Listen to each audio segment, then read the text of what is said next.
Oh, Robert De Niro. Yeah. Now, Kurt's convinced that Robert De Niro's on some kind of Epstein list or some kind of thing like that, and then he's afraid that if Trump does get power, he's going to expose him, and he is actually going to come at him. Of course Kurt thinks that. That's what Kurt thinks that. Kurt thinks that about everything that happens in the world. I think Robert De Niro's just got Trump derangement syndrome. I think he's old, too. There's a thing about old men. And they want to yell at everybody. And he's completely... Did you see when he went and gave that speech outside of the trial? That was bizarre. Told him that was Robert De Niro has always played the on-screen tough guy, but Joe Rogan and Megyn Kelly clearly aren't buying the act. Rogan, the podcast stalwart, and Kelly, the media sniper, successfully transformed De Niro's political outburst into a powerful cinematic moment. Live on air, Rogan exposed the hypocrisy, and Kelly ripped away the celebrity armor, while De Niro went from godfather to grumpy grandpa in real time. Whatever sparked this savage roast deserves its own trophy. The garbage outside today. Robert De Niro, officially sent by the Biden campaign, makes himself look like an idiot and reminds us why Trump is so popular. It's so stupid. It was colossally stupid. If you're going to send somebody to go speak outside of the Trump trial, make it someone who's universally beloved, like a Michelle Obama. You know, she's not universally loved. She's not loved on the right. But I'm saying, like, at least within the left and the center left, and maybe even some center righties. Robert De Niro has gone so hard partisan over the past 8 years. He is like example. Robert De Niro's transformation into a fire-breathing partisan over the last 8 years has been nothing short of spectacular. Once the Oscar-worthy mafia don, he now parades around as the unofficial poster child for political rage-induced aneurysms. You'd swear he'd been cast as an irate New Yorker in a Scorsese epic, storming Manhattan in orthopedic shoes, yelling at skyscrapers. But these days, his most memorable performance isn't on the silver screen, it's the one-man show of how to grow old by turning yourself into a caracature. He's like, fuck you, you're a gangster, fuck you. Like, it's crazy that's the guy from Taxi Driver.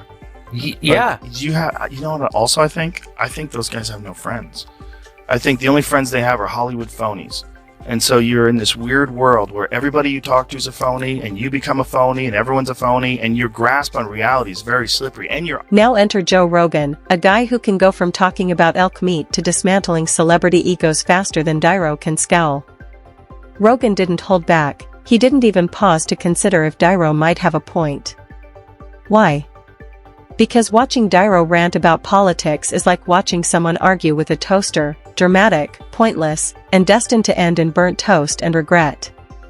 And so your vision of the world is blurring, literally and figuratively, and then you're getting old, and when old people are tired and cranky, they just want everyone to listen to them, and they don't have time to have a calm conversation, and you state out your opinion, I'll state my opinion, let's see where we have common ground. Get off my lawn! And that's what he's doing. That's what he's doing. He's being this old grumpy man that is so lost that he thinks it's a good idea to stand in front of a bunch of people on the street and give a speech on camera about how bad Donald Trump is. Rogan's style wasn't just a takedown. It was a full-on field. Rogan's move wasn't just a takedown, it was a full-on blitz.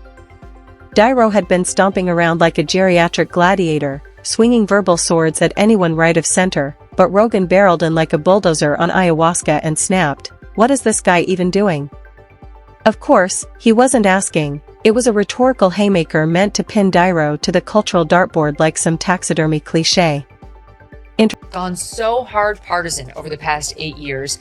He is like example number 1 of Trump derangement syndrome. He's one of those, I'm moving to Canada if he wins, and he's never going to leave the White House if he wins. We're going to have Trump forevermore. I mean, hello, I hate to break it to you because I realize you're advanced age too, Robert, but people die. So he will leave. One way or the other, he's going to go. And in the not too distant future, even if Trump says he shouldn't have to.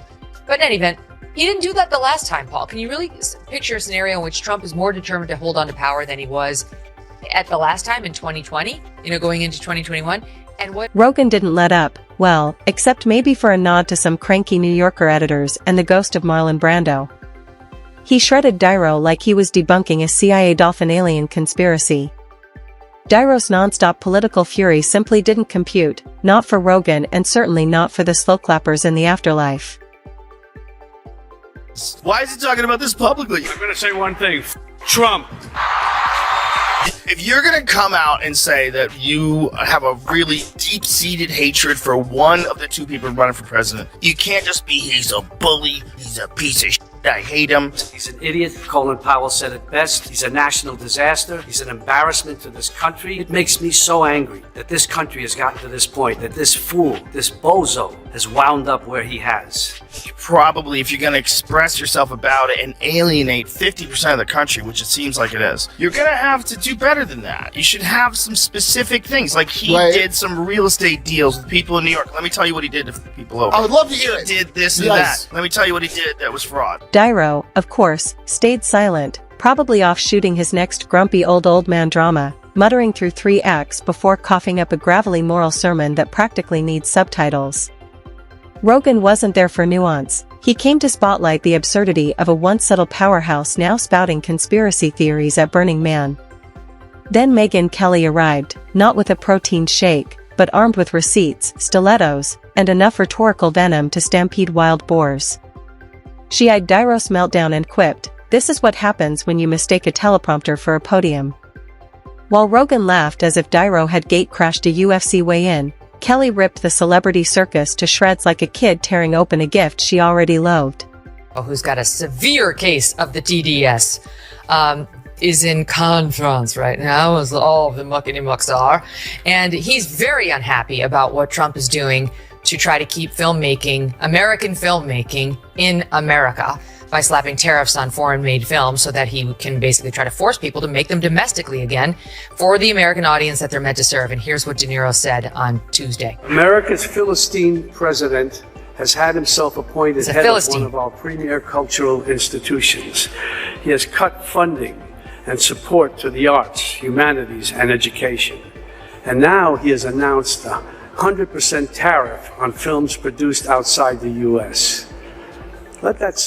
Kelly didn't even raise her voice. With surgical precision, she disassembled Niro's political persona like a botched experiment. No cheap shots at his film career, she still reveres the classics. This wasn't about Taxi Driver or Raging Bull.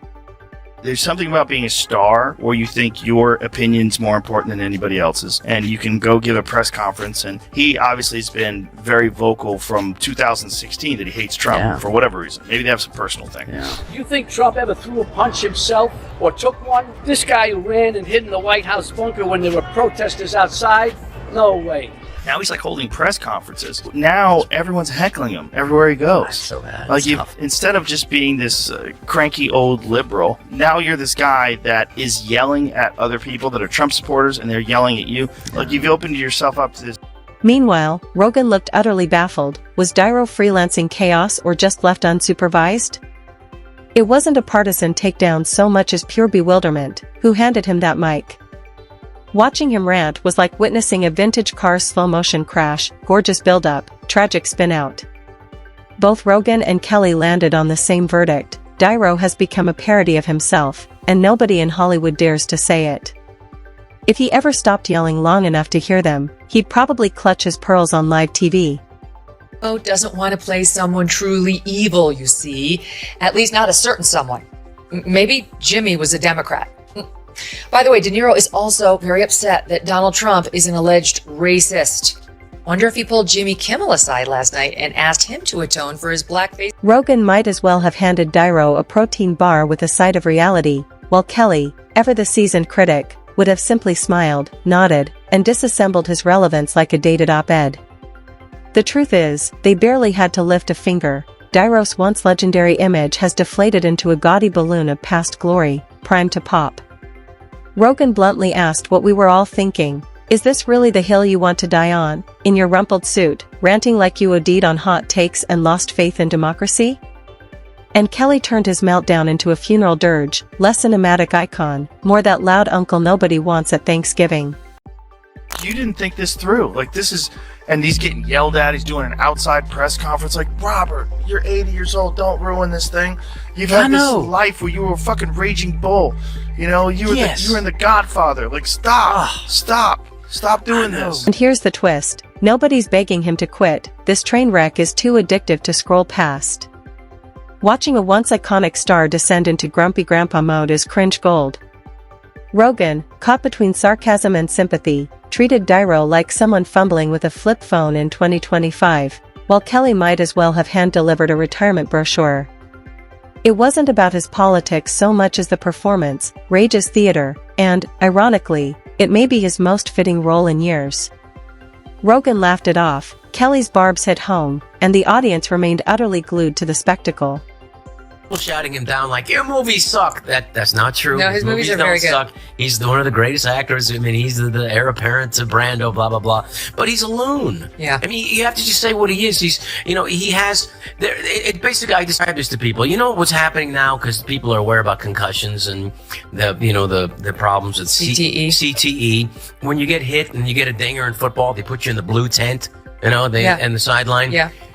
That's what needs to happen to Democrats. They need to go in the blue tent for a little bit, kind of, get your eyes checked, and then come out and be rational again. Yeah, cool off and a De little. Niro needs to go in the blue tent. I mean, because it's not calming things. Robert Niro, once cinema's indomitable titan, is now fodder for pundits rather than punchlines. Joe Rogan leans back and deadpans, what is he even doing, while Megyn Kelly methodically chronicles his unraveling. Niro? He offers nothing but silence, more thunderous than any rage-filled rant. Rogan shrugged and moved on. Kelly pressed forward. And somewhere off camera, Niro's probably lecturing a pigeon, convinced it's the true patriot. Project needs friends. Yeah. As research. Good for cast. I don't know. I'm just joking. What De Niro projects are even around? I mean, well, De Niro's probably trying to figure out where all his money's going because he's getting divorced right now. So he's probably, he's getting divorced. Rogan unloaded with razor-sharp sarcasm, and Kelly delivered eviction notices with surgical precision. Whatever credibility Niro had left was swept away like dusty trophies. He may think he's battling the system, but the real powerhouse, public opinion, has been looping Rogan's laughter and Kelly's smirks on repeat. The loudest voice isn't always the strongest, sometimes it's just empty noise bouncing back in mockery. What do you think? Share your thoughts in the comments below, and don't miss out on the juiciest celebrity scoops. Subscribe to Daily Finder now.